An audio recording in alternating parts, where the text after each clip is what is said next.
po sa ating Panginoon. Hallelujah. Ang sabi po sa Psalms 42, mga kapatid, as a deer panted for the water, so my soul longeth after thee. Sabi rin po sa John 4:14, siya po yung tubig ng buhay, siya po yung nagpapatid ng ating mga uhaw, mga kapatid. Amen. Praise God. Pray po muna tayo, mga kapatid. Praise God. Hallelujah. Oh God. Hallelujah.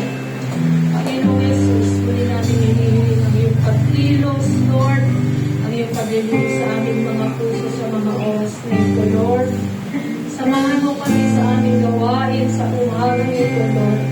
Ikaw ang aming hindi nakikita, Panginoon, at ikaw ang nais naming paluduran sa umagang ito, sa aming pagpupuri, sa aming pag-awit, Panginoon. Lord, hallelujah, we offer everything to you, Lord, upang ikaw, Panginoon, ang may tanghal at mapuri sa aming mga buhay, O God. Hallelujah.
natin ng pagpupuri at pagsamba sa Panginoon. Hallelujah.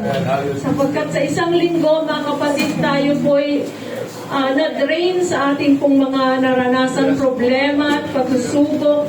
Pero narito tayo sa gawain ng Panginoon because we are longing for the touch of our Lord. Hallelujah. Kasi po'y manaan sa ating mga puso. Alisin niya tayo sa mga oras na Yes, ito, Lord. mga Thank kapatid. you, Jesus.